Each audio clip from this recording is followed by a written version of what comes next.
Bien, allez, on va commencer. Merci d'être venu pour cette table ronde qui s'intitule donc L'air de la ville rend-il libre? Voilà, donc en plein cœur de ce festival de Saint-Dié, que je remercie aussi pour son accueil. Alors, je dois commencer en vous donnant une mauvaise nouvelle, puisque, comme vous pouvez le voir, Karine Duplan n'a pas pu venir pour des raisons de santé. Elle s'excuse, mais du coup, on a une table ronde exclusivement masculine et voilà, ce seront des intervenants très intéressants, je vous le garantis, mais évidemment, du coup, c'est peut-être un signal un petit peu. Voilà, c'est un petit peu dommage pour Sophie en particulier, mais voilà, elle n'a pas pu se déplacer du tout. Et donc, on va commencer un tout petit peu cette table ronde. Je vais vous expliquer un petit peu le thème général, et puis ensuite, les intervenants vont se présenter. Ensuite, on posera un certain nombre de questions, et la salle pourra tout à fait intervenir si vous le souhaitez, voilà, de manière très libre. On a 1h30, donc c'est bien. On a vraiment un large espace pour débattre de cette grande question. Alors, le thème de cette table ronde, voilà, alors le texte qui est dans le petit guide, je vais le relire. On les dit plus divers, plus anonymes et donc plus tolérants face à la diversité.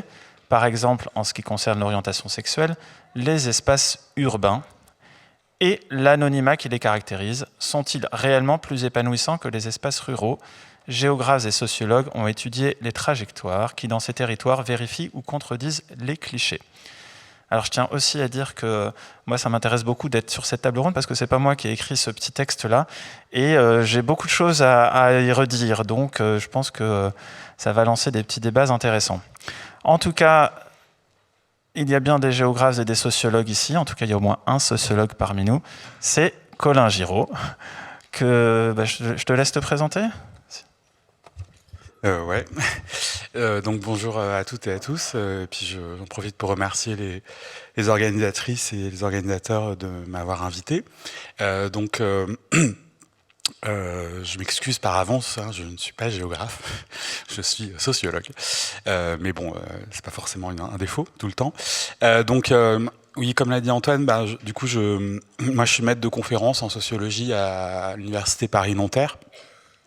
Et pour le dire assez rapidement, en fait, j'ai commencé mes travaux de recherche il y a quelques années maintenant, avec un vif intérêt pour ce qu'on appelle, enfin ce qu'on découpe nous comme la sociologie urbaine. Alors la sociologie urbaine et la géographie sociale, en fait, des fois on ne sait plus trop quelle est la différence. Donc c'est d'une manière générale, moi j'avais un intérêt pour, on va dire, les dimensions spatiales de la vie sociale. Ce qui m'a amené dans un premier temps à travailler à une première recherche en fait qui a porté sur en gros l'émergence, les usages et les évolutions de ce qu'on appelle ou de ce qu'on a appelé les quartiers gays à Paris et Montréal, avec l'idée de m'intéresser à ce que des minorités sexuelles, en l'occurrence des hommes gays et des générations d'hommes gays, avaient, la façon dont ils avaient investi certains espaces urbains et comment ils avaient contribué à les transformer et à accompagner ou générer un certain nombre de leurs évolutions. Voilà, donc ça renvoie, je dirais, à un premier ensemble de questionnements de la table ronde. Et puis, progressivement, j'ai fait mon tournant rural, on pourrait dire. C'est-à-dire que ces dernières années, je me suis déplacé géographiquement et aussi socialement, on peut dire, puisque j'ai travaillé sur la vie homosexuelle à l'écart des métropoles, cette fois-ci, à la fois dans les mondes ruraux et dans les espaces périurbains. En intégrant, je précise, je fais cette remarque, mais c'est pas une remarque de détail, on pourra en discuter, en intégrant cette fois-ci dans la vie homosexuelle, le cas des hommes et le cas des femmes. Voilà. Donc j'ai mené un travail d'enquête, cette fois-ci plus ethnographique, c'est-à-dire en passant beaucoup plus de temps, avec des matériaux beaucoup plus qualitatifs cette fois-ci que dans le premier cas, on pourrait dire. Et d'une certaine manière, les questions qu'a rapidement évoquées Antoine, et puis les questions qu'on nous avait un petit peu, auxquelles on nous avait demandé de réfléchir, du coup, moi, je les traverse un peu depuis plusieurs années, et puis je les traverse même dans ce mouvement, enfin, dans ce passage d'une recherche à l'autre, avec tout l'intérêt que ça peut avoir, et aussi toutes les difficultés et puis les questions que ça peut poser, et qui sont à la fois des questions, on pourrait dire sociologiques ou scientifiques, mais aussi des questions, je pense, de manière plus générale, sociale, politique, et qui émergent parfois ou qui font partie aussi d'un certain nombre de questions des débats publics, quoi. Voilà, donc je laisse les autres se présenter. Merci. Donc des questions et puis peut-être aussi quelques pistes de réflexion, des chiffres, peut-être quelques réponses, on verra. Donc merci. Peut-être Clément, Nicole ? Alors, bonjour à toutes, bonjour à tous. Comme tout le monde ici, moi je suis ravi d'être là avec vous.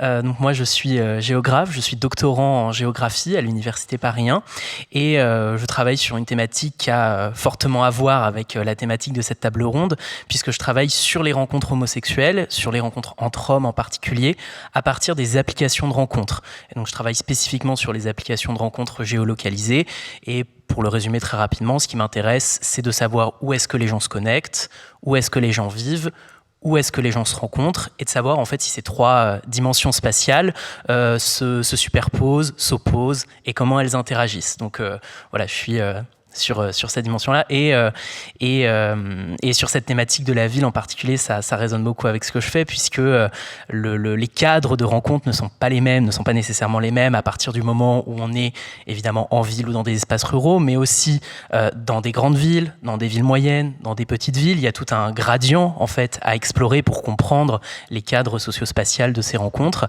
On a des représentations, des manières d'appréhender les objets qui sont pas tout à fait les mêmes. On a de forts discours spatiaux, en tout cas dans moi les enquêtes que je peux mener.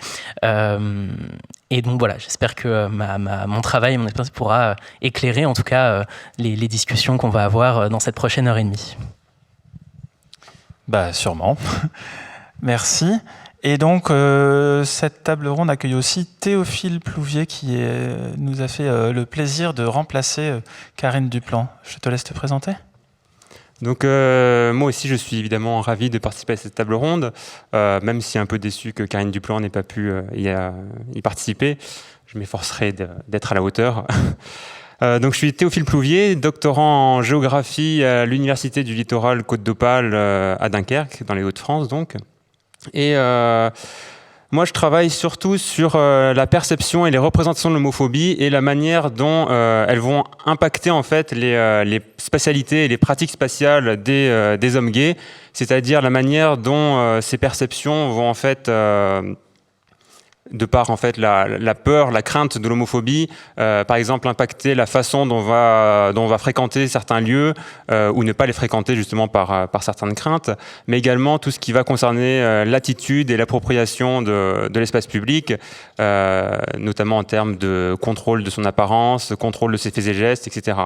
Alors le lien avec cette table ronde n'a pas été forcément tout à fait évident au début, mais travaillant sur les Hauts-de-France, en fait, avec un territoire qui est du coup très diversifié, à la fois très rural dans sa grande majorité, mais également très urbain de par notamment la métropole de Lille qui fait partie des plus grandes villes et métropoles de France. Il y avait bien sûr cette dichotomie aussi à étudier, voir comment les choses se passaient, comment cette homophobie pouvait être ressentie entre les différents espaces et comment cela pouvait impacter la vie des hommes homosexuels en fonction de là où ils se trouvaient, en fonction de la culture aussi locale de chaque territoire. Merci. Oui, dichotomie ville-campagne bien connue des géographes et dont on va sûrement pas mal parler aujourd'hui, sûrement pour la nuancer, j'espère en tout cas. Et donc, pour rentrer dans le vif du sujet, prenons un petit peu le taureau par les cornes. Moi, je suis un petit peu bête. Quand on me dit il faut contredire le cliché, je commence par demander mais c'est quoi le cliché ? Et donc j'aimerais qu'on commence déjà par établir un petit peu voilà, ce petit tableau-là. Qu'est-ce qu'on pense ? Comment est-ce qu'on sait qu'on pense ça ? Quelle est la perception de ça ? Est-ce que vraiment les espaces urbains sont perçus comme étant plus épanouissants pour les hommes homosexuels ou les populations homosexuelles en général ? Est-ce que c'est quelque chose qui est véhiculé très largement ? Est-ce que on a... comment est-ce qu'on sait qu'il y a ce cliché-là ? Est-ce que les campagnes sont vraiment perçues comme plus repoussantes ? Voilà, est-ce que, je sais pas, peut-être, est-ce que Colin, tu veux commencer par intervenir sur ça, comme tu as plus travaillé sur les villes au début ? Oui, alors, en fait, je pense que cette opposition qui elle-même, spatialement elle-même est d'emblée discutable, mais on y reviendra dessus plus tard, je pense. En tout cas, cette opposition spatiale ville-campagne, c'est vrai qu'elle recoupe des figures, en fait, des figures idéales typiques, on pourrait dire, des stéréotypes. Je crois qui ont de multiples origines, quoi. C'est-à-dire, c'est à la fois ces représentations, elles ont été construites à la fois par la science elle-même, c'est-à-dire que on a eu moins de travaux sur les minorités sexuelles que sur d'autres objets, en tout cas en sociologie, en géographie aussi, je pense, pendant très longtemps. Et c'est vrai que les rares travaux qui se confrontaient à ces questions, celles des modes de vie gays ou lesbiens par exemple, se confrontaient à la difficulté d'approcher ces populations, ces objets, et ont largement, y compris récemment, je dirais, choisi ou sont entrés dans le sujet par ces aspects les plus visibles, quoi. C'est-à-dire que la visibilité urbaine et collective, elle a aussi, je dirais, favorisé une focalisation en fait des recherches sur un espèce de tropisme urbain en fait et métropolitain, qui a donc accentué l'idée que il était plus facile. Il était plus important quantitativement, mais aussi plus facile d'être homo dans une grande ville, et en particulier dans les villes occidentales, dans les pays occidentaux. Cette idée-là, cette idée de la facilité ou de la plus grande aisance à être gay ou lesbienne en ville, elle vient de la science, mais elle marque aussi en fait finalement tout un tas de représentations médiatiques, politiques, culturelles, littéraires, cinématographiques, dans lesquelles, je dirais, deux caractéristiques ou deux qualités de l'espace urbain se sont construites et se sont finalement cristallisées il me semble, dans nos têtes, quoi. À la fois, la ville, c'est un espace où le contrôle social est plus faible, la métropole en particulier, et qui favorise donc, qui offre davantage d'anonymat pour des populations qui seraient en recherche de cet anonymat. Et donc, je pense à, peut-être que vous connaissez l'expression de quelqu'un comme Didier Ribon qui parle de fuite vers la ville, qui orienterait les trajectoires résidentielles et puis sociales des populations des minorités sexuelles. Donc à la fois la ville par opposition à d'autres espaces, alors on pourra discuter de cette opposition-là, mais à d'autres espaces, les espaces des origines, qui sont dans ce modèle-là supposés être conservateurs, hostiles, difficiles à vivre, par opposition à ces espaces-là, la ville offrirait cette liberté, justement, et cet anonymat. Et puis, je crois qu'il y a une deuxième caractéristique de la ville, dans cette idée que la ville est plus libre, la campagne plus hostile, plus conservatrice, plus homophobe.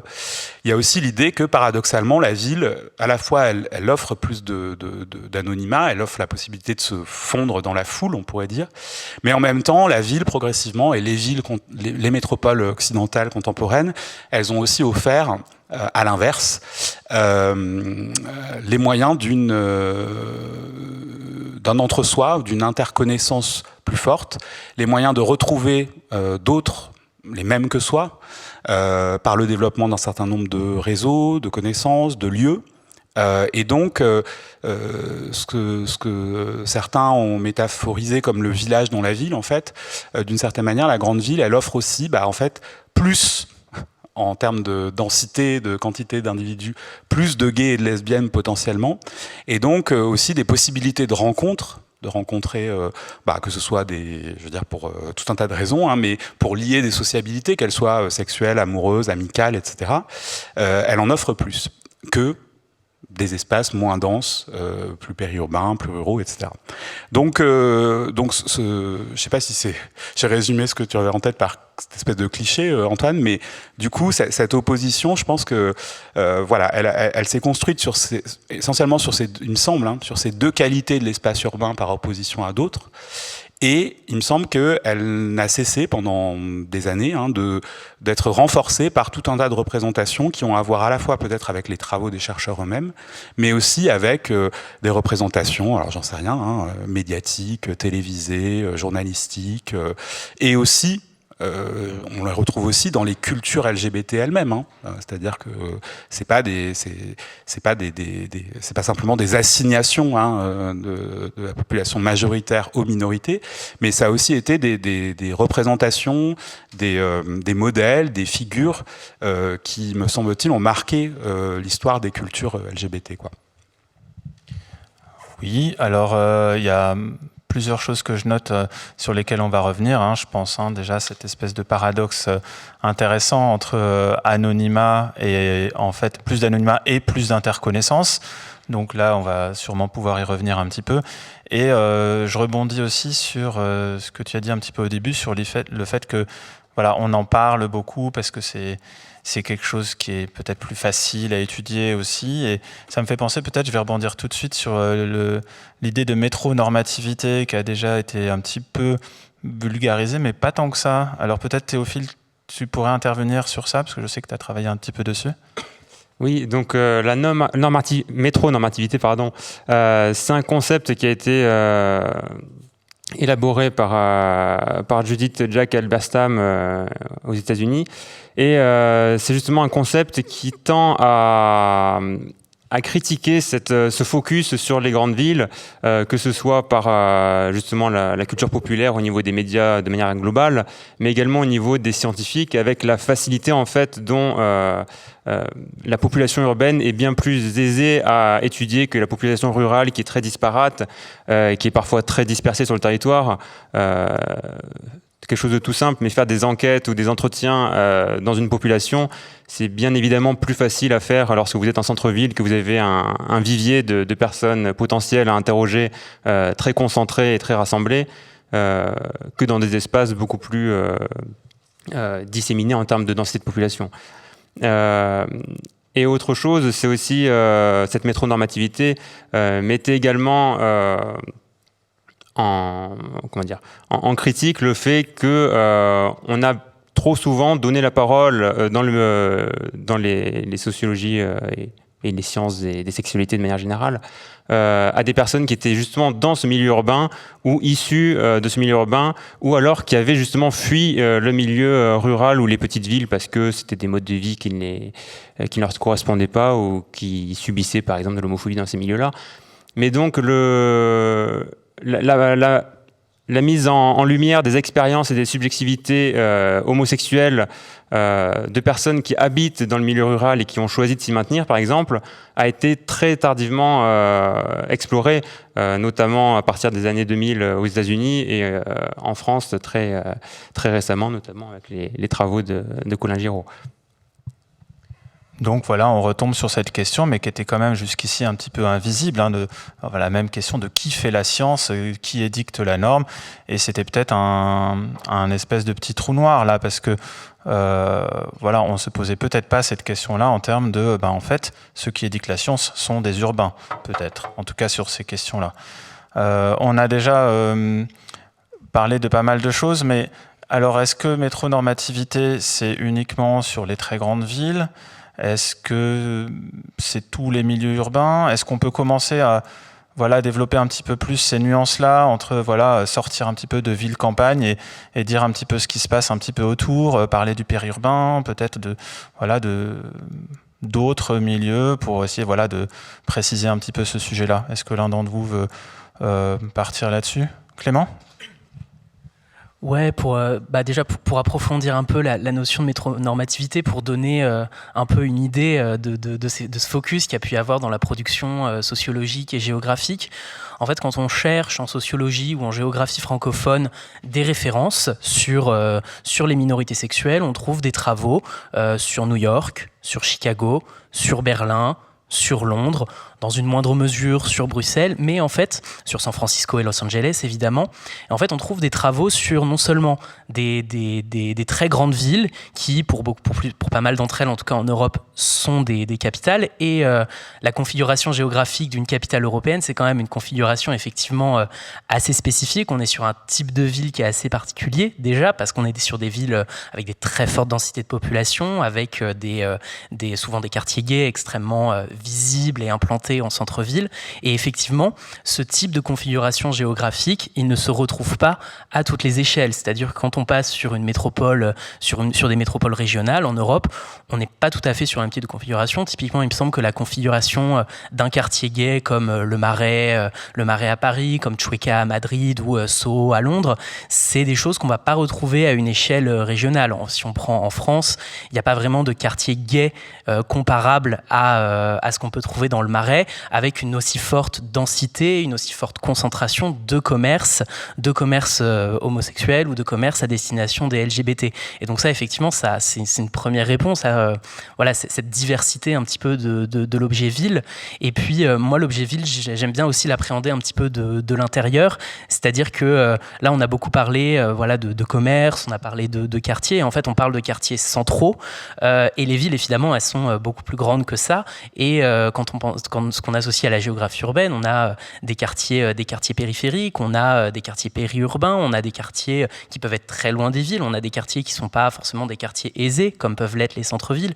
Et dans la représentation dominante de l'homosexualité, il y a un truc fort qu'on retrouve dans les médias, qui est la question de la banlieue, où on oppose souvent la banlieue au centre-ville, puisque la banlieue serait à l'inverse du centre-ville, l'espace de l'homophobie. Il y a à la fois une construction médiatique là-dessus, et puis en fait un vrai sujet scientifique à investiguer, parce que quand on dit banlieue, évidemment toutes les banlieues ne sont pas les mêmes. Suresnes n'est pas Saint-Denis. Donc là aussi il y a, je pense en tout cas, une question pour appréhender cet objet ville, de catégoriser ce que c'est que la ville précisément, pour voir comment des gens y vivent et le perçoivent, et puis se l'approprient ou ne se l'approprient pas. Alors, je vais vous demander peut-être à chacun d'entre vous de me faire un petit tour d'horizon de vos méthodes d'investigation, et peut-être des résultats un petit peu, qui sont peut-être les homosexuels dans les campagnes, dans les petites villes, dans les banlieues, dans les milieux que vous avez étudiés. Est-ce qu'effectivement, il y a cette ère de liberté ? Comment est-ce que vous mettez ça en avant ? Comment est-ce que vous êtes parvenu à ces résultats-là ? Est-ce que vous avez des méthodes un petit peu novatrices pour ça ? Donc, si vous voulez bien, chacun peut-être tour à tour. Après, peut-être ça peut être en discussion, mais présentez un petit peu vos méthodes. Vous avez brièvement parlé chacun du parcours, comment vous en étiez arrivé là.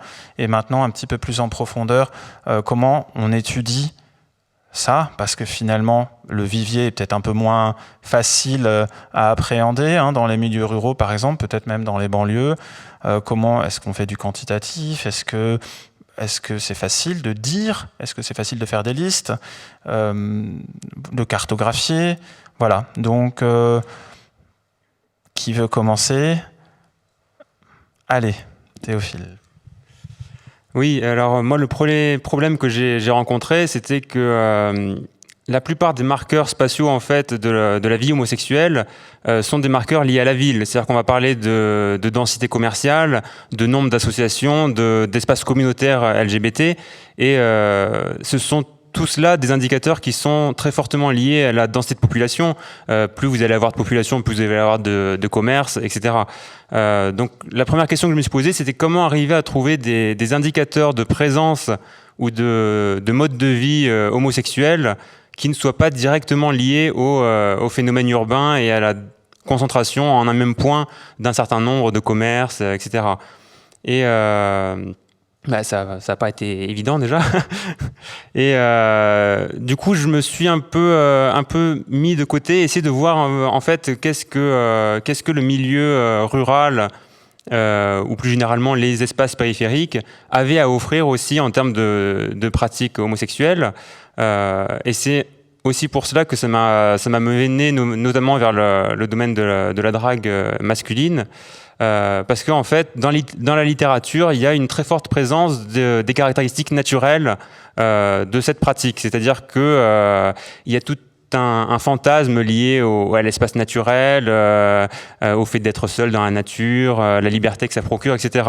Et donc, à partir de ce moment-là, je me suis dit, peut-être que, en partant sur cet indicateur-là, sur ces lieux-là qui sont pas forcément typiquement ruraux, mais qui sont du moins pas du tout urbains, on pouvait un peu décaler le regard de l'homosexualité, cette fois-ci plutôt au privilège des zones excentrées et peu densément peuplées.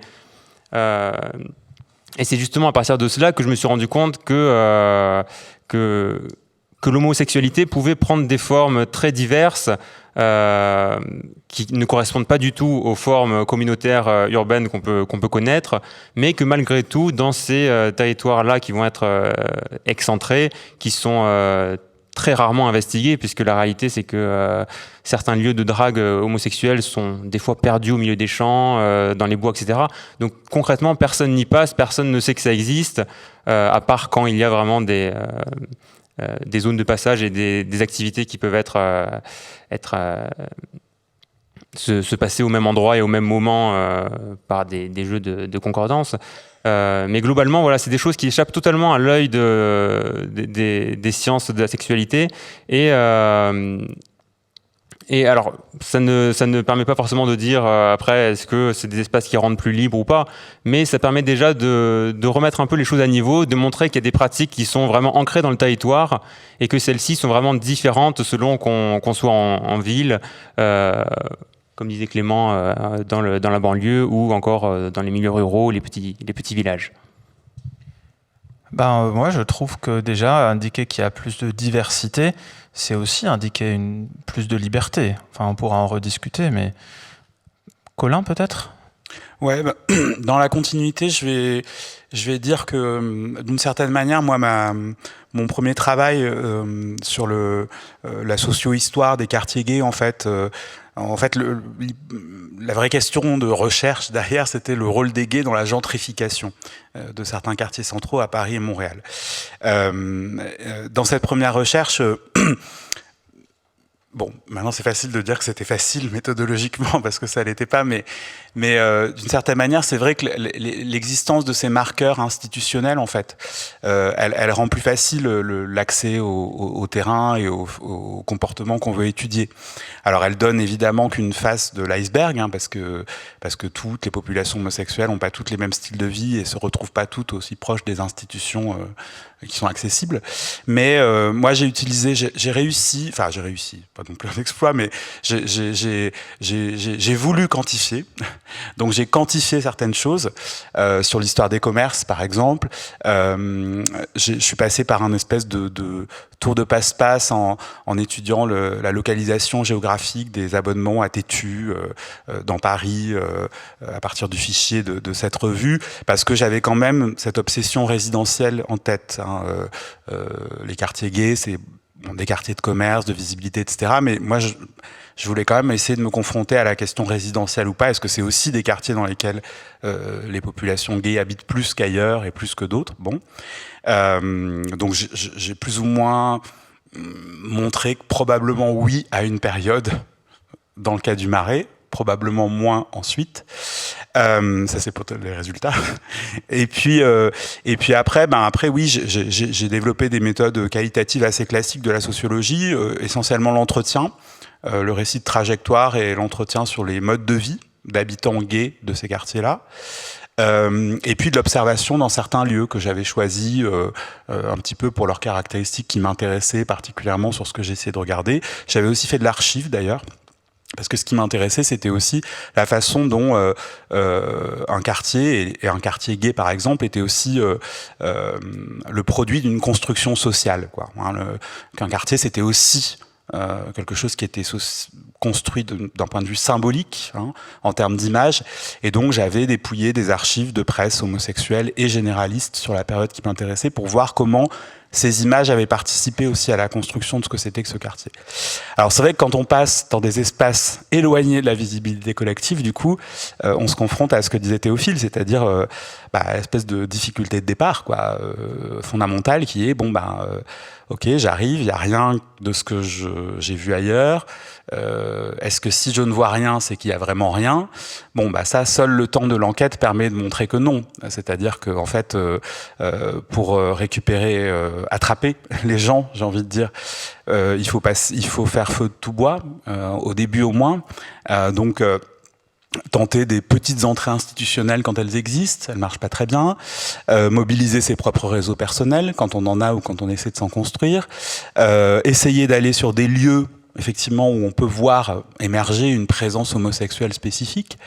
Et puis tout ça m'a amené finalement à constituer un corpus d'enquêter en utilisant à fond ce qu'on appelle la boule de neige, c'est-à-dire je fais un entretien avec quelqu'un, je lui presse le citron pour avoir 2-3 copains ou une copine qui habite pas très loin et qui elle aussi est lesbienne ou lui aussi est gay, et donc il faut absolument que je fasse un entretien avec lui pour remplir mon escarcelle, quoi.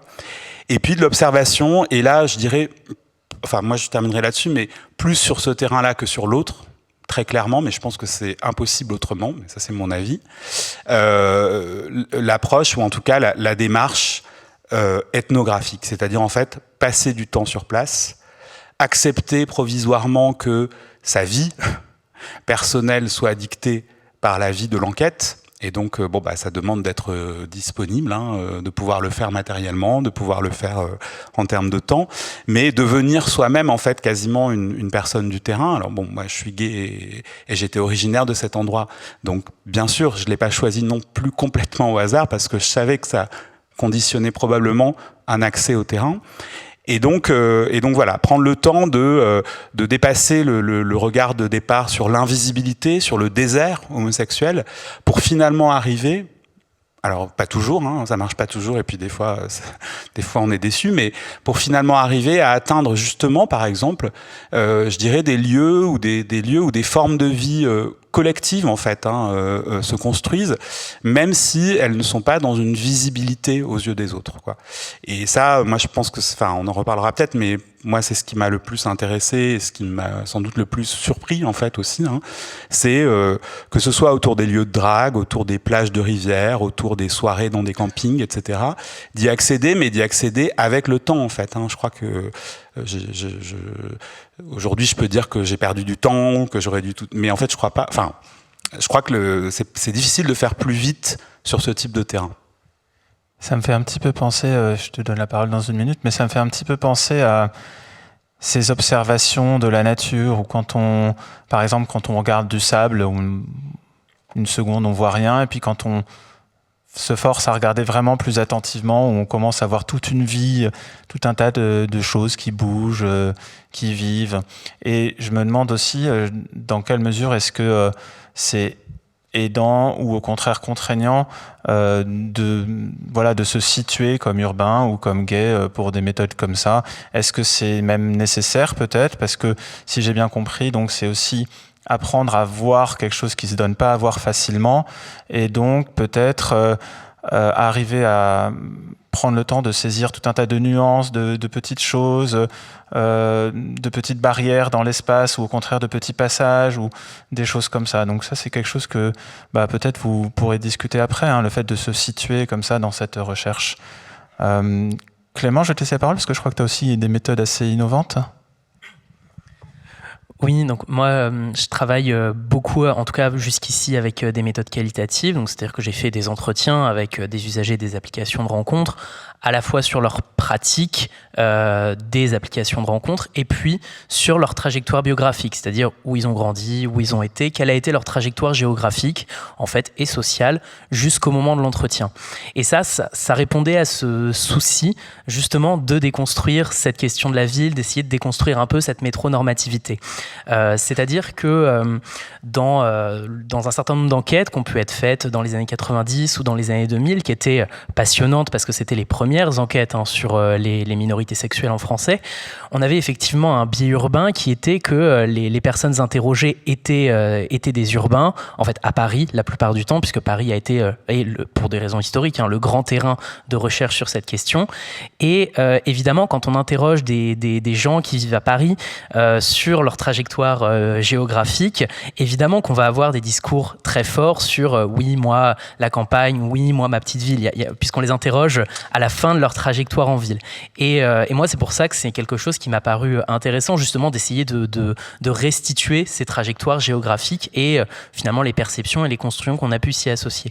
À ce niveau-là, il y a eu un certain nombre de travaux, justement, de géographes dans les années 2000 et 2010 qu'on tenté, en tout cas pas de relativiser, mais de nuancer cette question de la fuite vers la ville en montrant que, que pour beaucoup de gens, la question de la migration résidentielle est souvent beaucoup plus complexe que la seule orientation sexuelle ou la seule orientation de genre. C'est-à-dire que quand on interroge en fait, des gens sur pourquoi ils sont partis d'ici pour aller là, en fait, l'orientation sexuelle est pas nécessairement le facteur dominant, puisque en fait on bouge, on migre et on déménage souvent pour des raisons scolaires, pour ses études, pour son travail, pour suivre ses proches, voilà. Et il a été montré, notamment là dans la dernière année, qu'en fait quand on interroge les gens selon cette focale-là, on se rend compte que l'orientation sexuelle n'est pas nécessairement le facteur dominant. Donc moi, c'est ça qui m'a un petit peu guidé dans l'idée en fait d'interroger mes enquêtés sur leur trajectoire géographique, où est-ce qu'ils ont grandi, où est-ce qu'ils sont allés ensuite, est-ce qu'ils ont beaucoup bougé ou pas, justement pour essayer de déconstruire ça. Et ce qui est intéressant, c'est que ce biais de trajectoire, finalement, moi je le retrouve dans mon travail, c'est-à-dire que quand j'interroge des urbains à Paris, à Lyon, à Toulouse, pour beaucoup qui sont venus des campagnes environnantes ou qui sont venus des petites villes environnantes, j'en ai beaucoup qui me disent sur les applications « Oh non, mais quand je rentre chez mes parents, il n'y a personne, le premier mec est à 10 km, je ne vais pas y aller. » Bon, très bien. Et avec un vocabulaire vraiment du vide et associé au vide. Et à l'inverse, quand j'ai interrogé justement des gens dont la trajectoire était beaucoup moins centrée sur la grande ville, ou en tout cas des gens qui avaient été dans une grande ville puis qui en étaient revenus, qui étaient allés s'installer ailleurs, le discours tenu sur ce vide supposé que seraient les petites villes, parce qu'on ne parle pas que de campagne, on parle aussi des petites villes, on parle aussi des milieux périurbains, et pas du tout le même. Et je pense par exemple à un enquêté que j'ai eu qui habite en Bretagne, qui est dans le département des Côtes-d'Armor, donc on est dans un département qui est rural, on est loin de Rennes, les petites villes, c'est des petites villes de 20, 30 000 habitants, et puis donc il me parle de ces rencontres, et puis à aucun moment j'ai eu dans l'entretien cette question de « il n'y a personne, c'est vide », contrairement à ce qu'avaient pu me dire des gens à Lyon, à Paris ou à Toulouse, des gens qui résidaient vraiment dans ces grandes villes. Puis à un moment, il me parle de Rennes en me disant qu'un jour il était allé à une Gay Pride à Rennes. Donc moi je saute sur l'occasion et puis je lui demande « Ah, et du coup Rennes, qu'est-ce que t'en penses, t'aimes bien y aller ?» Et là, en fait non, j'aime pas. C'est trop grand, il y a trop de monde, moi j'aime pas. Et en fait, là, on a une forme de question qui touche au rapport à l'espace. C'est-à-dire qu'évidemment, quand on a vécu toute sa vie ou une partie significative de sa vie dans un espace et qu'on s'est socialisé aux pratiques de cet espace, les pratiques urbaines peuvent apparaître un petit peu en décalage. Et c'est finalement intéressant parce que c'est le pendant de ce que disait Colin, où nous, si on est urbain et qu'on arrive sur un terrain qui n'est pas, on peut ressentir ce décalage aussi. Et donc, c'est pour ça, par rapport à ce que tu dis, c'est intéressant de le déconstruire et de se positionner, nous aussi, en tant que chercheurs, par rapport à notre propre trajectoire sociale et géographique, parce qu'il y a des représentations et des socialisations à l'espace aussi qui peuvent être hyper structurantes, en fait. Et j'entends aussi, je vais vous laisser peut-être vous questionner ou réagir, mais j'entends aussi dans ce que tu dis un rapport un peu différent à la distance et aux mobilités. Par exemple, tu dis 10 km, j'y vais pas. Mais en fait, de toute façon, il y a un rapport à la distance qui n'est pas le même du tout. Oui. C'est-à-dire que quand on est dans des grandes villes avec très denses, où on a des activités très densément concentrées, on a des transports en commun, on a un rapport à la distance qui n'est pas du tout le même. Et ça, c'est une question générale qui dépasse largement l'homosexualité, évidemment, qui est une question classique de géographie et de sociologie, qui est que quand on est dans des espaces moins dense, beaucoup plus déconcentré du point de vue de la population, du point de vue de l'activité. Le rapport à la distance est pas la même. Et là où en ville, devoir faire 10 km pour aller d'un endroit à un autre peut être perçu comme quelque chose de difficile ou de désagréable parce que voilà, c'est le seul commerce qu'on a, il faut qu'on aille faire 10 km pour le faire. Bon, bah, à la campagne où il y a pas, ou dans des petites villes, encore une fois, où il n'y a pas cette densité d'activité, évidemment, le rapport à la mobilité est pas du tout le même. Alors moi j'ai une ou deux autres questions, mais je voudrais peut-être... j'ai un peu été très directif là, mais si vous souhaitez réagir les uns par rapport aux autres, ce que vous avez dit. Oui, vas-y. Ouais, moi je veux réagir à ça. Alors, bon, juste pour la blague de épistémologique, mais bon, moi j'ai grandi donc plutôt dans un espace périurbain, voilà, pas en métropole. Je suis parti faire mes études, voilà, donc en fait j'ai juste redécouvert l'existence de la voiture en faisant cette enquête, quoi. Et puisque tu parles, Clément, des applications de rencontre, c'est vrai que ça c'est aussi un aspect assez spectaculaire, quoi. Comment je sais pas comment dire ça, comment la distance perçue, vécue, elle bouge complètement. Et aussi évidemment dans l'usage de ces applications de rencontre, et aussi dans l'usage de manière plus générale, comme tu le disais, dans les modes de vie tout simplement, mais aussi dans, je dirais, les distances, les proximités par rapport aussi aux membres de sa famille. C'est pas la même chose. Enfin, être loin de sa famille, moi sur mes terrains, enfin, du coup, ça n'a rien à voir à être loin de sa famille chez des gays, avec mobilité sociale ascendante, études supérieures, migration vers la grande ville, cadre sup à Paris. Voilà, c'est évidemment très très différent. Et puis je voulais juste rajouter un truc, j'y pensais là à l'instant. Bon. Ces rapports à l'espace en fait qui varient entre les mondes urbains, métropolitains, la petite ville, le village et puis le rural franchement plus profond, quoi. Bon, évidemment, ils sont éclairés aussi par d'autres variations auxquelles le sociologue est très attentif. Donc les variations de position sociale, d'appartenance de classe notamment, les variations d'âge et de génération, qui sont extrêmement structurantes dans la sociologie des homosexualités, en fait, dans d'autres domaines aussi, mais en particulier dans ce domaine-là. Et puis, évidemment, des variations de genre, enfin, de sexe plutôt, pour être plus précis ici, entre les lesbiennes et les hommes gays. Donc, là encore, le rapport, y compris d'ailleurs au monde ruraux, comme d'ailleurs à la métropole, moi en tout cas dans mes travaux, il est traversé par de fortes différences aussi. C'est-à-dire que d'abord dans l'espace périurbain, malgré tout, on trouve pas les mêmes structures de population que dans les quartiers centraux parisiens. Donc il y a ça aussi, en tout cas pour les sociologues, le déplacement géographique, il a un intérêt parce que le cadre de vie, les structures spatiales sont différentes, mais aussi par tout ce qu'il modifie en termes de perspectives d'emploi, de marché immobilier, de géographie des déplacements et des mobilités quotidiennes aussi.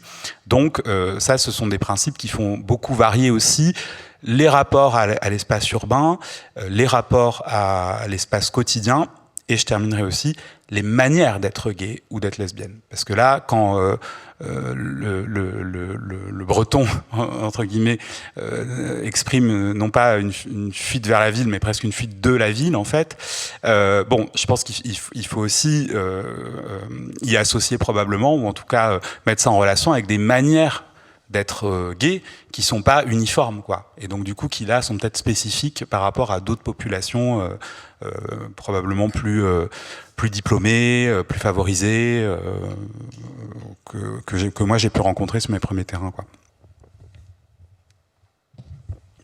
Juste pour rebondir un petit peu sur ce que Clément a dit à un moment, qui disait que la question des trajectoires de vie dépassait parfois aussi tout simplement la question de la sexualité.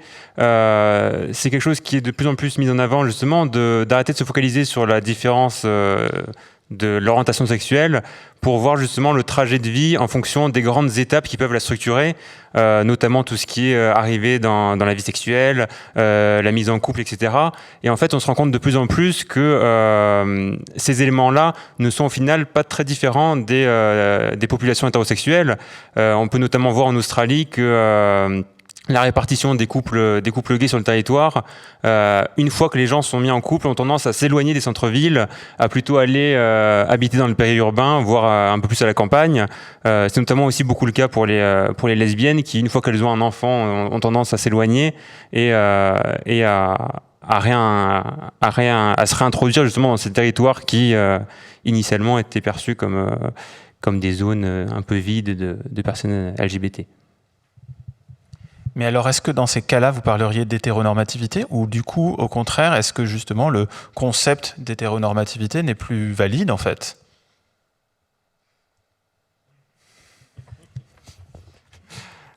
Question difficile. La salle peut tout à fait réagir, hein, vraiment, sentez-vous libre, je ne regarde pas forcément, donc on va peut-être prendre 2 minutes pour voir si jamais il y a des gens qui veulent réagir un petit peu tout de suite. Non, voilà, n'hésitez pas en tout cas, hein, vous criez si on ne vous regarde pas. Voilà. Donc bon, si cette question est un petit peu...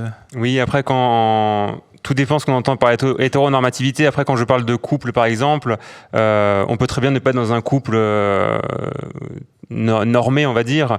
Ça peut être tout simplement un attachement à une autre personne, qui peut être dans un couple libre, avec enfant ou non.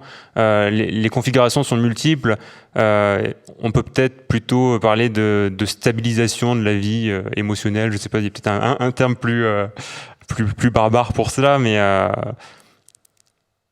disons qu'on ne peut pas non plus penser qu'un couple est forcément hétéronormé parce que il peut y avoir des formes très variées et peu importe ces formes-là, d'ailleurs on peut voir que chez les personnes homosexuelles les formes sont plus variées justement que chez les personnes hétérosexuelles, mais malgré tout on retrouve ces trajectoires un peu similaires à différents stades de la vie. Tendance. Voilà. Tu voulais aussi réagir, Clément, j'ai l'impression. Oui, alors c'est peut-être la petite pirouette, mais plutôt que de se débarrasser du concept d'hétéronormativité, peut-être qu'il faudrait le mettre au pluriel, considérer qu'il y a que l'hétéronormativité est en fait multiple et peut se décliner de multiples manières en fait selon les contextes. Et puis moi je trouve en fait qu'il garde sa pertinence pour comprendre un certain nombre de rapports, en particulier le rapport des couples homosexuels à l'espace public, par exemple, où on a de très très beaux travaux qui ont montré que se tenir la main dans la rue, se tenir la main dans l'espace public, s'embrasser quand on est deux hommes ou quand on est deux femmes, ça peut être un enjeu. Ça peut être un enjeu et c'est associé au risque de potentiellement se faire agresser, au risque de surapparaître finalement quand on n'a pas l'habitude de voir deux hommes ou deux femmes dans la rue. Et c'est quand même quelque chose qui reste fondamental pour comprendre, je pense, tout un tas de rapports dans l'espace, quoi, et sociaux. Alors moi, ça me fait rebondir sur cette question de l'anonymat. Le mot qui était dans le résumé et contre lequel je m'insurgeais un petit peu, ou plutôt j'étais un petit peu gêné de cette association un petit peu non dite, entre anonymat et bien-être, qui donnait l'impression que, voilà, comme dans la grande ville, on peut être anonyme, ça veut dire on sera mieux. Et qui donne un peu l'impression, ou même qui totalement veut dire, en fait, pour vivre heureux, vivons cachés. Est-ce que vous voulez réagir là-dessus ? Est-ce que vraiment on est anonyme dans la grande ville, ou est-ce qu'on va dans la grande ville pour, au contraire, pouvoir se montrer ? Est-ce que vous associez anonymat et bien-être ? Est-ce que dans les campagnes plus profondes, est-ce que vraiment c'est possible d'être anonyme ? Et en fait, finalement, est-ce qu'on s'en fiche ? Puisque je vois aucun d'autre réagir, je vais dire Colin. Merci. Non, je pense que... comment dire ? Moi, en fait, je vais faire du teasing là pour le livre à venir.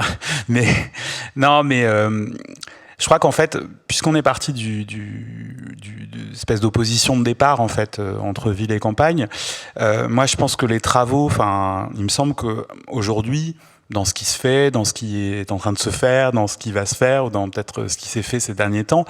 Je pense que les travaux de géographes et de sociologues contribuent en fait à effriter ces deux pôles en fait. C'est-à-dire que d'un côté, on a des travaux qui vont discuter de la tolérance urbaine.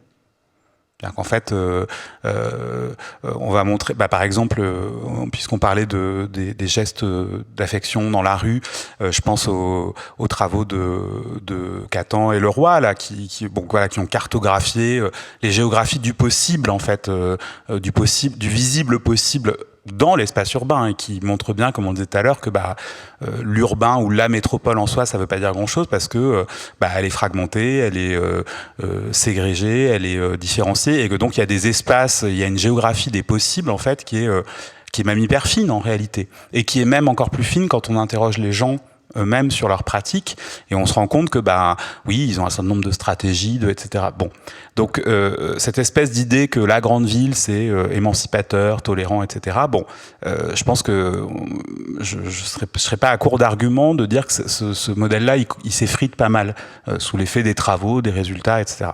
Et réciproquement, ou à l'opposé, on pourrait dire l'espèce justement d'hostilité, de désert des mondes plus ruraux. Là aussi, il me semble qu'il est en train de s'effriter. Et j'en veux pour preuve le fait que moi, par exemple, je me suis beaucoup intéressé aux relations de voisinage sur le second terrain, aux relations, enfin en gros au rapport à l'entourage de ces populations minoritaires dans le domaine familial, du travail et dans le voisinage. Enfin, dans plein d'autres domaines, mais ça m'a vraiment intéressé ces trois sphères, quoi.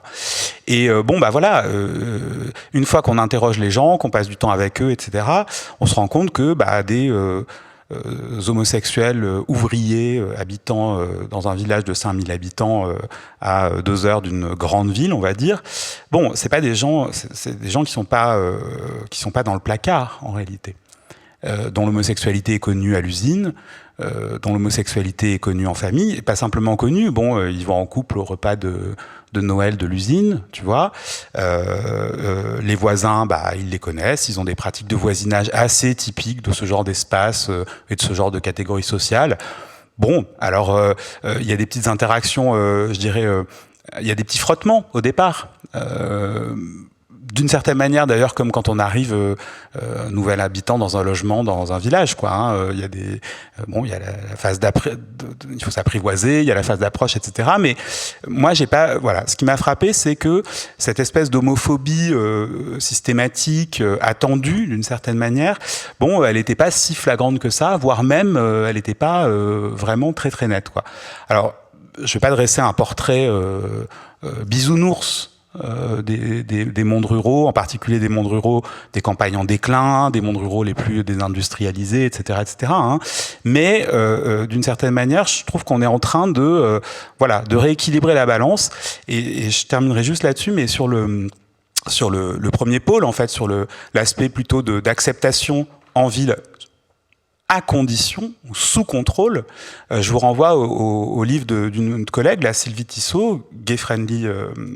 C'est Gay Friendly ou Gay Friendliness? Gay Friendly, le titre, Acceptation et contrôle de l'homosexualité à Paris et New York, et qui montre bien que, oui, il y a des formes d'acceptation plus grandes, mais sous contrôle, quoi. C'est-à-dire, on accepte certaines homosexualités et certaines manières d'être homo dans les grandes villes. Et que donc, en particulier, dès qu'il y a des écarts à cette espèce de norme gay-friendly, il y a des rappels à l'ordre qui peuvent être tout aussi puissants, si ce n'est plus forts, que dans certains milieux moins denses.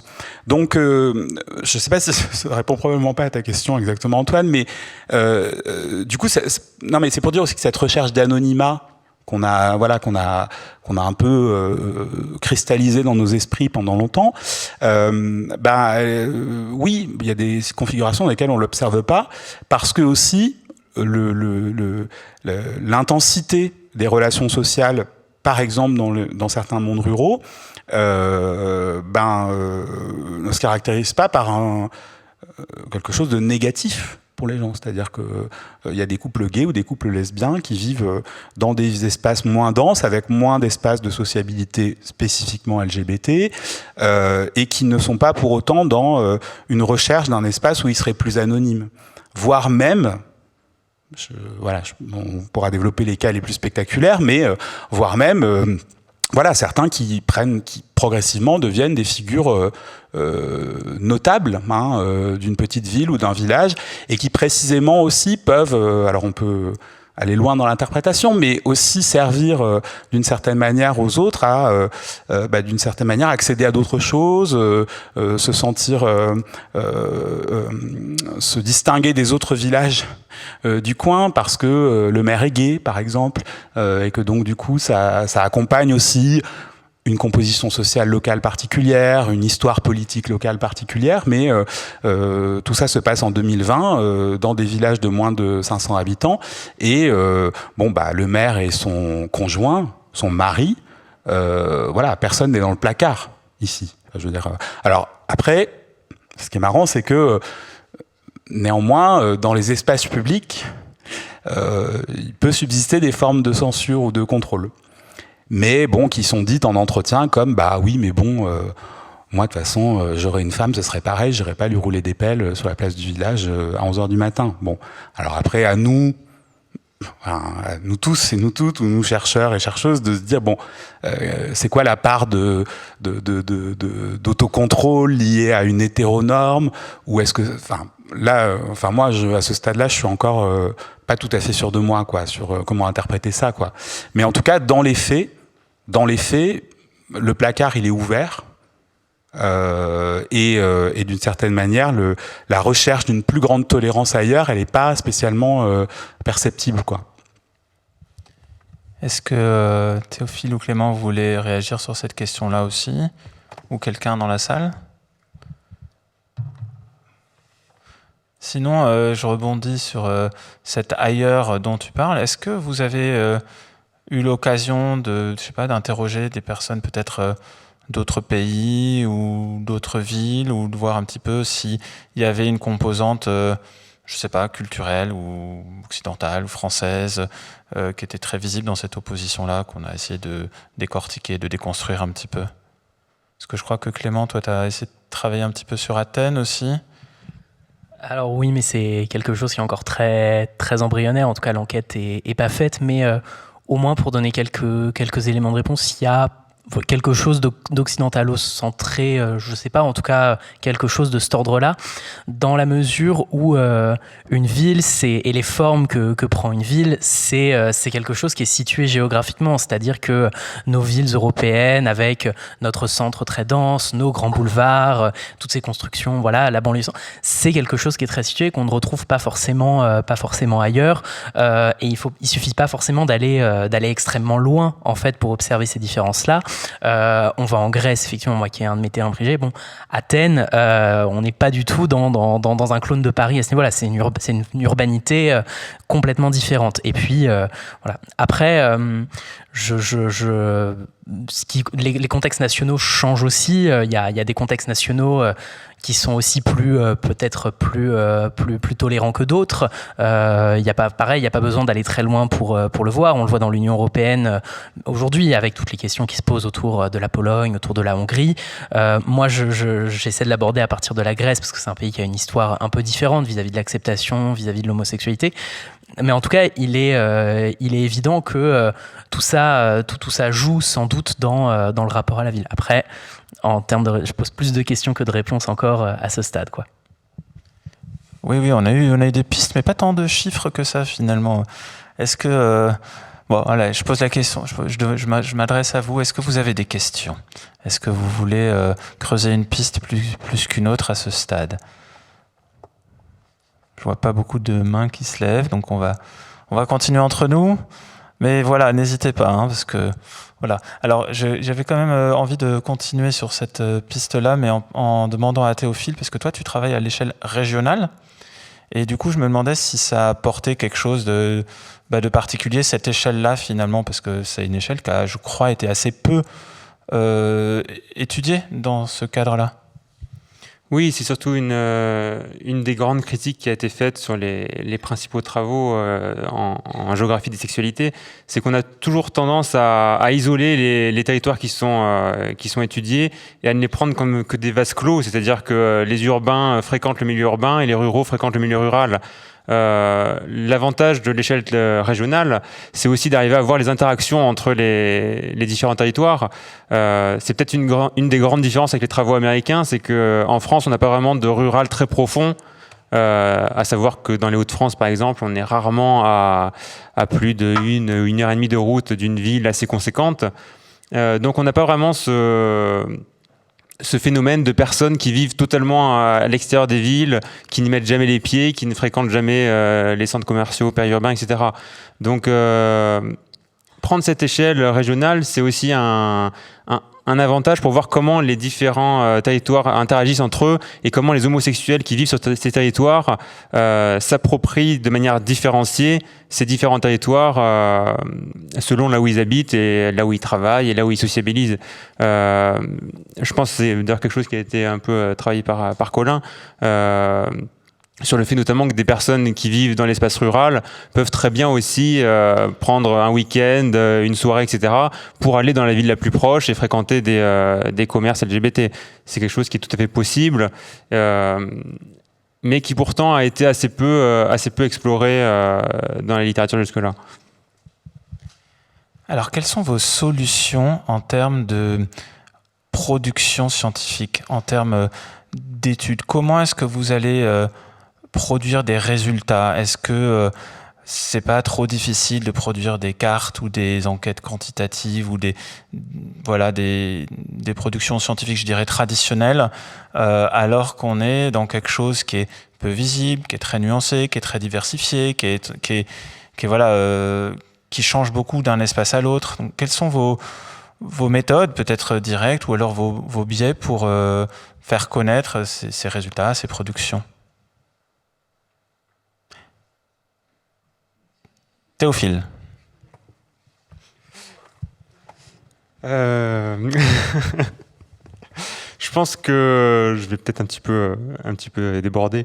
Je pense qu'une des choses les plus compliquées, c'est d'arriver à peut-être de sortir un peu de la culture LGBT telle qu'elle a été importée du monde occidental, américain surtout, et d'arriver aussi à replacer un petit peu les cultures dans leur culture territoriale. C'est-à-dire que pas tous les mêmes territoires ont les mêmes cultures de genre, ont les mêmes cultures sexuelles, etc. Et on a peut-être un peu trop tendance à importer tel quel le modèle américain qui est très, très basé sur les communautés, sur la reconnaissance de chaque communauté, etc. Et on a peut-être un peu trop pensé à tort que ça pouvait se transposer un petit peu partout. Je pense surtout aux terrains beaucoup plus excentrés de nous, notamment le monde asiatique, etc., où on se rend compte qu'en fait, le modèle LGBT n'a pas vraiment de sens là-bas parce que la sexualité n'est pas du tout vécue de la même manière là-bas et du coup cette politique de la visibilité, de la revendication, le fait de s'approprier l'espace public, d'avoir des endroits très identifiés en termes de pratiques sexuelles n'a pas vraiment de sens. Et peut-être qu'on devrait repartir un petit peu en arrière au niveau historique, notamment en cherchant comment l'homosexualité a existé par le passé, parce qu'il y a énormément de cultures où l'homosexualité a existé il y a des siècles. Et voir justement comment elle se structurait avec la culture locale, comment elle interagissait avec l'hétérosexualité dominante. Et voilà, donc arriver à vraiment recontextualiser les choses.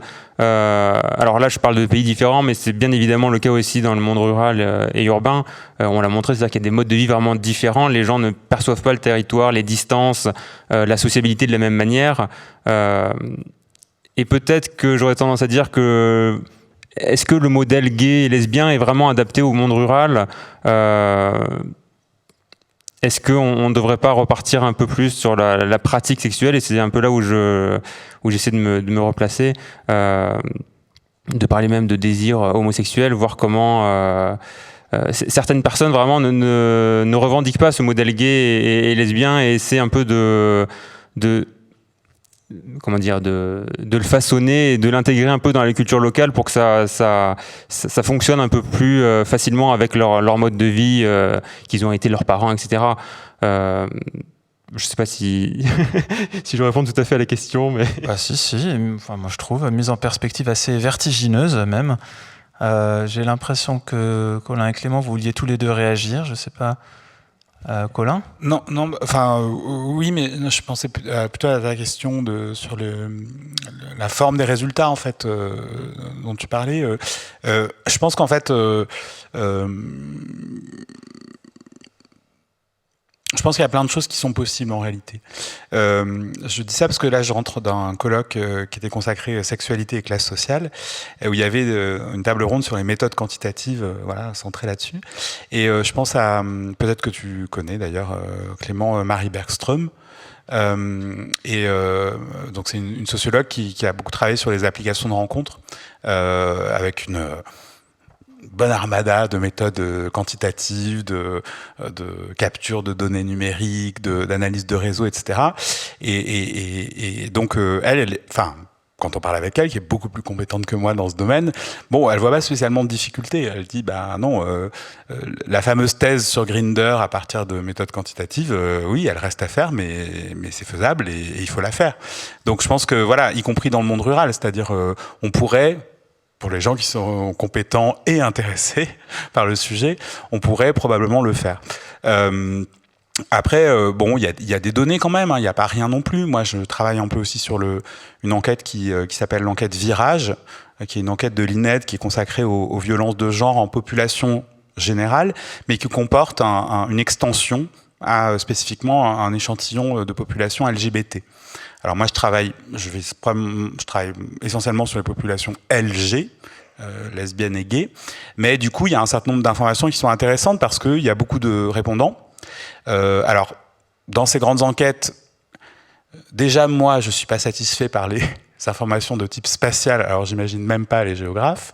Les indicateurs spatiaux sont généralement pas terribles, je dois bien l'avouer. Ils sont pas pires qu'ailleurs dans celle-là, donc peut-être qu'il y a des choses qui vont sortir de façon un peu plus...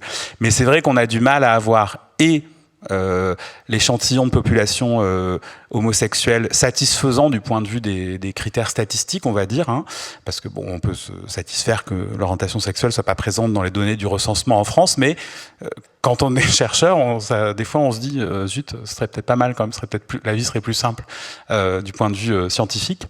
Et donc voilà, donc je pense qu'on peut produire des choses là-dessus, hein. Enfin on pourrait, mais bon, voilà, il y a certaines limites. Et puis après, peut-être que je réponds à cette question parce que moi, je suis en position installée entre guillemets dans mon métier ou dans la profession, et donc je peux me permettre d'imposer des formes presque de résultats ou d'écriture aussi. Je pense à l'écriture surtout pour développer un travail et une approche que j'essaie d'assumer, y compris quand elle est résolument ethnographique. Hein, voilà, il n'y a pas que du résultat quantitatif. Je me baladais tout à l'heure dans le salon du livre, un collègue, peut-être un livre dont vous avez entendu parler, qui s'appelle « Ceux qui restent » de Benoît Coquart, qui est consacré aux jeunesses rurales dans ces campagnes en déclin. Bon, d'une certaine manière, ce livre, il fournit un éclairage sur cette population peu visible socialement, en adoptant ce qu'on appelle une méthode ethnographique, c'est-à-dire Benoît a passé des années dans cette petite ville et à ses alentours, à noter sur ses carnets, à interroger les gens, à passer des soirées avec eux, à passer des week-ends avec eux, à s'engueuler avec eux, à s'amuser avec eux, etc. Il n'empêche que ce travail de longue haleine produit quand même de la connaissance sur ces mondes sociaux peu visibles politiquement, médiatiquement, socialement. Donc je pense que bon, c'est à nous aussi de faire preuve de, comme tu dis, hein, d'innovation, de créativité. Voilà, comment travailler sur Grindr, qu'est-ce que je fais de tous ces profils que je vois défiler. J'ai bien l'impression qu'il y a des tendances, mais il faut que j'arrive à stabiliser ça. Bon, je pense que on est capable de au moins proposer des choses. Après, elles sont jamais, il y a des biais, il y a toujours des insatisfactions, mais voilà. Je sais pas si ça... Je pense que Clément va la faire, cette thèse sur Grindr. Voilà, c'est ça. Ouais, alors à la différence que je la fais pas avec des outils quantitatifs, puisque on est sur des applications avec des sociétés qui sont derrière et un accès aux données qui est extrêmement complexe. Marie Bergstrom, elle a eu la chance en fait d'avoir accès aux données de Mythic. Elle a eu accès à leur base de données, ce qui a aussi permis l'accès à cette infrastructure numérique lui a permis effectivement de faire un travail extrêmement fouillé quantitativement. Mais alors sur les modes de restitution, bon là je vais prêcher pour ma paroisse de géographe, mais je pense qu'on peut essayer de faire beaucoup de choses avec des cartes, des schématisations, des choses graphiques, dans la mesure où ce qui ressort un peu de notre discussion depuis tout à l'heure, c'est que l'un des enjeux, c'est de restituer en fait les conditions sociales, matérielles dans lesquelles vivent les gens pour comprendre leurs pratiques, leurs représentations et finalement la manière dont la ville est ou pas un lieu de réalisation ou pas, et comprendre ces rapports-là. Et on peut imaginer plein de choses cartographiquement pour restituer ça. On peut par exemple imaginer des cartes où on fait figurer avec des cartes à moitié sensibles, donc à moitié formelles, à moitié sensibles, où on fait figurer les endroits où vivent les gens, les endroits où ils sortent, les endroits où ils se rencontrent. Et à ce niveau-là, on a beaucoup de choses dans la géographie des migrations. Ces dernières années, on a eu beaucoup d'innovations cartographiques qui, peuvent nous servir, en fait, puisqu'on a eu beaucoup de travaux sur les trajectoires des migrants, et donc ces trajectoires géographiques qui peuvent être extrêmement heurtées, notamment quand on a connu la crise migratoire, la crise syrienne, et où on a eu un afflux de migrants extrêmement important qui sont arrivés dans des conditions extrêmement difficiles. Et il y a eu un enjeu, il y a eu des projets de recherche avec ces hommes, avec ces femmes, où il y a eu des processus de co-création de cartes géographiques avec eux, ce qui était un moyen à la fois de faire figurer les itinéraires, les étapes, et de les contextualiser, alors avec tout un tas des jeux sur les couleurs, sur les médias qu'on peut utiliser. Donc voilà, je pense que en tout cas en géographie, on a beaucoup d'éléments pour essayer de faire des choses comme ça, quoi. Et puis alors après, peut-être pour finir sur Grindr, c'est un spatialiser ce qu'on peut voir sur des interfaces numériques, c'est un défi assez stimulant. Alors moi, je peux vous raconter des échecs de choses que j'ai testées qui n'ont pas marché. Peut-être que ça donnera des idées à d'autres. Grindr, c'est une application qui vous montre les profils les plus proches de vous et qui en montre toujours à peu près une centaine. Donc ça nous montre toujours la centaine de profils la plus proche dans la version gratuite, évidemment. Là, je parle que de celle-là. Et puis, donc, moi, je m'étais dit, c'est super, c'est un indicateur de densité, en fait, géographique. Je sais que à tel endroit, il y a 100 personnes dans un rayon de 500 mètres. Il y a 100 personnes dans un rayon de 2 km. Il y a 100 personnes dans un rayon de 25 km. Donc, c'est un indicateur de densité extrêmement intéressant. Alors, j'ai essayé de le spatialiser, de faire des cartes avec ça. Et alors, on voit que ça suit la densité de population. Donc ça, c'est intéressant. Alors, est-ce que c'est un résultat de recherche extraordinaire ? Bon, on peut en douter. Ce qui est intéressant, c'est de voir les variations. Par exemple, je m'étais amusé à aller dans le Marais, puis à noter cette chose-là. Un mardi après-midi, et puis un vendredi soir. Bon, le Marais le vendredi soir, sur Grindr, il y a énormément de monde, quoi. Donc bon, là on est déjà dans quelque chose d'un petit peu plus intéressant. Mais en tout cas, voilà, il y a un défi à essayer moi je trouve, de faire des cartes avec ça et de faire des cartes qui nous disent pas juste des choses auxquelles on s'attend, à savoir que, oui, quand on est au fin fond de la banlieue parisienne, il y a beaucoup moins de gens, et d'essayer d'en dire quelque chose. En tout cas, moi, c'est une question à laquelle j'ai pas complètement répondu, et j'espère que j'y répondrai, en tout cas, que je pourrai y répondre avec des productions un petit peu plus tard. Merci. Toujours pas de questions ou des réactions ? J'ai l'impression... Oh, j'ai 2 questions. Alors, il y a une dame tout au fond. Alors, il n'y a pas un micro il y a un micro qui circule. Après, il y a une personne devant aussi.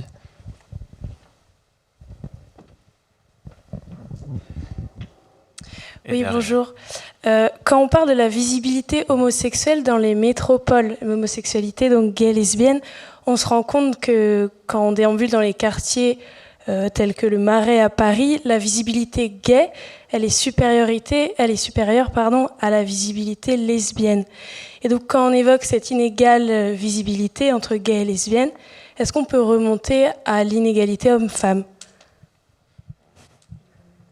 Et de quelle manière ? Alors, c'est une question que j'allais poser plus ou moins dans des termes proches. Donc, je me tourne vers mes intervenants, peut-être plus vers Colin, qui a dit qu'il avait commencé à travailler aussi sur les populations lesbiennes. J'ai fini. Enfin, j'espère. Alors, tu peux répondre ? Non, mais bien sûr, vous avez tout à fait raison. Moi, dans mon premier travail, j'ai travaillé que sur les hommes, mais précisément, parce qu'il me semble que voilà, l'objet sur lequel je travaillais, en fait, répondait en fait d'un rôle spécifique des hommes homosexuels dans les processus d'appropriation urbaine des quartiers sur lesquels je travaillais. Alors on peut nuancer. Il y a une histoire, une histoire moins épaisse, je dirais, des lesbiennes dans les quartiers gays, en particulier dans le Marais. Il y a eu une certaine époque des années 90, un petit bout de rue qui était devenu autour de 3 bars lesbiens, presque on pourrait dire une petite oasis ou enclave à l'intérieur même. Mais la visibilité des filles est beaucoup plus faible, voilà. Aujourd'hui et depuis, et sur toute la période. Il y a une petite nuance aussi qui est apportée par certains cas de quartiers, notamment je pense au quartier de Park Slope à Brooklyn aux États-Unis, qui est, on pourrait dire, enfin à ma connaissance, moi, le seul quartier entre guillemets lesbien que je connaisse moi, parce qu'il a une histoire militante lesbienne assez forte. Autour de quelques établissements depuis les années 70, et puis que progressivement il est devenu un lieu d'implantation d'habitantes lesbiennes, avec pas l'équivalent de la visibilité masculine d'un quartier gay type Marais, mais en revanche une implantation résidentielle très importante, des réseaux professionnels, de voisinage amicaux extrêmement importants qui se cristallisent aujourd'hui dans les écoles de quartier de Park Slope, autour de figures familiales, de couples lesbiens avec enfants, et de lesbiennes très fortement dotées en capitaux, appartenant aux classes supérieures. Vas-y. Ouais. Donc ça c'est les deux nuances qu'on peut apporter, mais globalement cette invisibilité des lesbiennes, ou cette moins grande visibilité en tout cas des lesbiennes, de mon point de vue, elle renvoie d'abord au fait que avant d'être lesbiennes, elles sont femmes, ce qui implique tout un tas de choses dans le monde social contemporain, en termes de niveau de revenus, de type de profession, qui détermine elle-même de l'accès à l'espace urbain, de l'accès à l'espace public, des usages de la rue, etc. Aussi. Donc voilà. Et puis, je renverrai aux travaux aussi spécifiquement consacrés au rapport à l'espace des femmes lesbiennes. Je pense au travail que certains d'entre vous doivent connaître de Julie Podmore sur Montréal, et sur des rapports à l'espace qui passent davantage par les espaces privés, par les réseaux de connaissances et de relations, qui sont pas forcément en fait moins denses que les sociabilités masculines, mais qui en revanche passent davantage par de la sociabilité privée et des réseaux d'interconnaissance qui ne se voient pas entre guillemets dans les espaces publics ou qui se voient moins. Et je trouve, je pense à un article qui est vraiment super là-dessus et qui montre ça. Donc ouais, c'est effectivement un point central, en tout cas en ce qui concerne la visibilité urbaine et métropolitaine de ces femmes lesbiennes. Ce que je vais faire, je ne sais pas si vous avez envie de réagir, mais ce que je vais faire, c'est que je vais peut-être prendre les 2 autres questions. Parce qu'en fin de compte, finalement, il ne nous reste que 10 minutes. Je suis désolé. Alors, il y avait une question tout en haut, là-bas, et une question tout en bas. Donc, bon, voilà, tout en bas en premier. Puis on va prendre peut-être les 2 questions d'un coup. Et vous pourrez réagir ensuite. Oui, bonjour. Vous avez parlé au début de la conférence, effectivement, de la perception qui du coup... permettait d'imaginer les métropoles comme étant plus protectrices à l'égard des minorités sexuelles. Donc c'était un peu cette opposition entre métropole et territoires plus périurbains ou plus ruraux. Je voulais savoir si dans la littérature ou dans vos observations, on pouvait présenter les métropoles aussi comme quelquefois un petit peu dangereuses ou moins protectrices justement pour ces populations. Donc, ouais, c'est une question très centrée sur le territoire des grandes métropoles, et je pense à l'Île-de-France ou à l'étranger, pour cette question un petit peu paradoxale, protection versus danger. Merci. Alors, il y a la question tout en haut, mais du coup, je me permets juste de dire qu'il y a des travaux américains, je pense à Larry Knopp, Gavin Brown, etc., qui ont travaillé notamment sur des guides gays et lesbiens, dans lesquels il y avait marqué, pour certains endroits, AYOR, at your own risk. Et donc, c'était en fait les zones à éviter. Donc oui, il y a eu des travaux, c'est pas seulement sur les zones à aller ou les zones fréquentées, mais aussi sur les zones à éviter. La question en haut. Oui. Bonjour. Déjà, merci beaucoup. J'avais une question. Alors, j'ai l'impression qu'à l'époque, en fait, les quartiers étaient formés en fonction de nos origines et les confessions religieuses. Little Italy, les quartiers juifs et Chinatown. Maintenant, des quartiers se forment en fonction des orientations sexuelles. Et j'ai une question, du coup, est-ce que c'est une bonne chose dans la ville ? Et la comparaison que j'ai, c'est par exemple le Marais à Paris, où il va y avoir une forte concentration, et pour l'avoir vécu à Amsterdam, où j'ai l'impression que toute la ville a complètement assimilé et qu'il n'y a plus vraiment de quartier, en fait. Toute la ville fonctionne avec une diversité d'orientation sexuelle. Je voulais savoir si c'était une bonne, une mauvaise chose, votre avis là-dessus. Merci. Alors, qui voulait réagir à l'une des 2 ou 3 questions ? Clément ? Oui, c'est juste pour revenir sur ce que disait Colin tout à l'heure sur la question des lesbiennes et que les lesbiennes sont des femmes et que ça implique en fait des rapports de genre. Il y a 2 choses. Leur visibilité est effectivement moins grande dans les quartiers gays.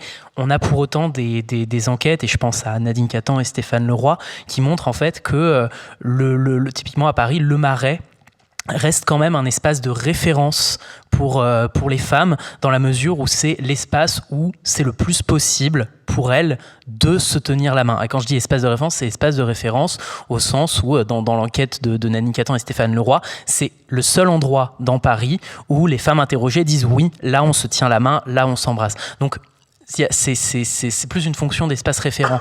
Mais effectivement, cette inégalité de genre, elle est hyper importante, et on commence à la mesurer dans des enquêtes quantitatives de l'INSEE.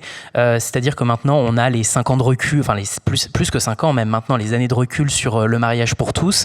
Et il y a des enquêtes qui ont pris la géographie des mariages contractés comme indicateur, à travailler et raffiner évidemment, mais comme indicateur de résidence. Et en fait, on voit que les résidences des femmes en couple diffèrent quand même beaucoup de celles des hommes, en particulier en région parisienne, où on a des couples d'hommes majoritairement dans Paris, quand on a des couples de femmes qui vivent plus en périphérie ou dans le périurbain. Et ce qui s'explique en fait de diverses manières, et effectivement ça s'explique par des inégalités de genre, c'est-à-dire des inégalités de revenus.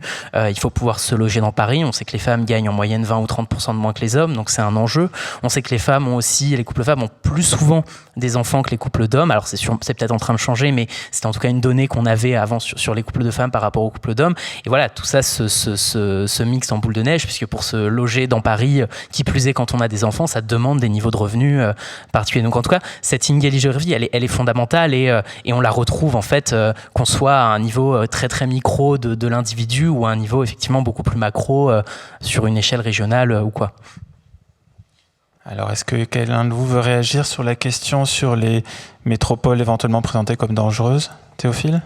Non, moi c'était plutôt pour la question sur est-ce que c'est une bonne chose ou pas les quartiers. Alors on va pas parler de non-mixité parce que la circulation reste libre. Je pense qu'il faut surtout voir ça à une échelle de temps un peu différente. Probablement que à une échelle très proche, ce fait de pouvoir se retrouver entre soi, ce fait de pouvoir partager ces expériences de vie qui sont parfois communes, parfois non, ça peut permettre de mieux vivre, d'améliorer sa santé mentale, etc. Après, peut-être qu'évidemment, à long terme, c'est plus problématique. Il y a notamment beaucoup d'études sur l'homophobie qui montrent que un des facteurs principaux qui fait diminuer l'homophobie, c'est l'interconnaissance, c'est-à-dire que les hétérosexuels connaissent des personnes homosexuelles et que cela a tendance à faire diminuer l'homophobie. Et ce qui est évidemment une sorte de ségrégation spatiale mettrait cela un peu à mal. Je pense que il faut que les deux soient dans une logique conjointe, c'est-à-dire que à la fois on protège les personnes dans un effet immédiat pour éviter qu'elles soient actuellement des sortes de martyrs pour l'évolution future de la société, et à la fois prévoir sur le long terme une intégration des personnes, favoriser les échanges entre les différents groupes sociaux pour que les différences ne soient pas supprimées, mais soient tout simplement comprises et acceptées par les différentes personnes. Oui, non, je voulais peut-être deux éléments rapides sur les deux questions là. Sur la question de la ville dangereuse, moi j'ai été assez frappé dans mon enquête sur l'espace périurbain et rural du nombre de discours de mise à distance de la métropole et de mise à distance de la grande ville. Alors comme on l'a dit tout à l'heure, il y a tout un tas de raisons qui renvoient à cette mise à distance, qui renvoient pas forcément spécifiquement à l'orientation intime. Il y a des gens qui peuvent se sentir très bien dans leur ville, dans leur banlieue pavillonnaire, dans leur lotissement pavillonnaire dans le périurbain, et ne pas du tout envie d'aller vivre à Paris pour des raisons diverses et variées, pour des raisons qui renvoient aussi à leur socialisation passée, à leur niveau de revenu, à leur position sociale, etc. Mais il y avait aussi dans plusieurs entretiens, en particulier chez des populations qui sont, on va dire, petite classe moyenne, classe populaire, en gros, le bas des classes moyennes, le haut des classes populaires. Il y avait aussi un discours assez spectaculaire de je dirais fascination-rejet, de sexualisation de la grande ville, des gays de la métropole, en retrouvant des images un peu 19e siècle, quoi, de la lieu de débauche, si j'y vais, oh là là, tous ces gens qui baisent sans arrêt, machin, enfin, avec des risques, l'idée de risque associée à ça, et puis ce qu'on appelle un peu une efféminophobie aussi, très associée à la grande ville, c'est-à-dire la grande ville, c'est des gays, c'est des folles, c'est des gays efféminés, trop visibles, alors que nous, on ne se vit pas comme ça. Et donc du coup, il y avait aussi cette dimension assez frappante, quoi, non pas du tout de fuite vers la ville, ou d'attrait de la ville, mais au contraire de vraiment mise à distance. Et ce que je disais tout à l'heure, c'était pas mise à distance juste de la vie métropolitaine, mais de ce qu'on se représentait ou de ce qu'on imagine comme qu'est-ce que c'est l'homosexualité là-bas à Paris ou même à Lyon ou même etc. Et donc j'essaie de travailler un peu en ce moment sur ces discours et la construction de ces représentations-là et ce qu'elles nous disent. Et puis le dernier élément sur est-ce que c'est bien, est-ce que c'est pas bien, je vais très courageusement vous dire que j'en sais rien. Enfin, voilà, je sais pas trop. Simplement, ce que je veux rappeler quand même, c'est qu'en tout cas, c'est bien, ou ça a été très bien malgré tout, je pense. Je vais quand même me mouiller un peu.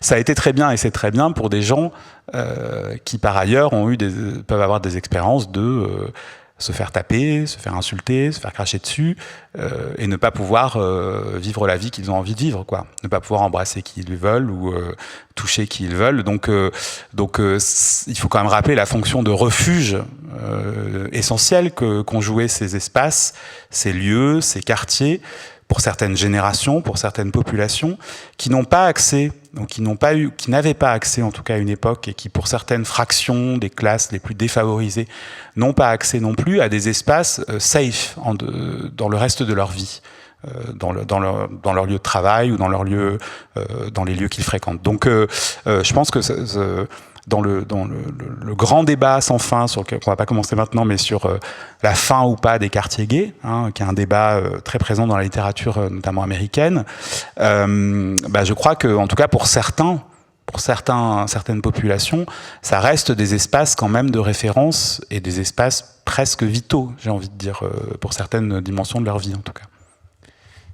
Et je me permettrai de rajouter, puisque là c'est quand même plus mon domaine aussi, ces espaces, qu'il faut aussi remettre ça dans un contexte culturel, parce qu'en France, on a effectivement, je vais dire, horreur du mot communauté ou communautaire, etc., ce qui n'est pas du tout le cas ailleurs, comme si en France n'avait de validité que la communauté nationale, ce qui est une façon de fermer les yeux, d'être aveuglé sur la diversité et les regroupements tout à fait nécessaires, obligatoires et permanents de tout le monde, de tous et toutes d'entre nous, qui sont des regroupements temporaires en fonction de nos affinités. Mais bon, je ne vais pas insister sur ce... J'avais l'intention de prendre une dernière question, mais en fait, comme on a répondu, je dirais... voilà, très librement et très, très bien, je trouve. Je voudrais remercier, on va devoir arrêter là, mais je voudrais vraiment remercier les 3 intervenants. Excusez encore une fois Karine Duplan, j'espère qu'elle aurait été satisfaite du déroulé de cette table ronde, j'espère que vous l'avez été aussi. Merci beaucoup à Théophile, Colin et Clément. Merci à toute la salle pour votre attention et bon figue pour la suite.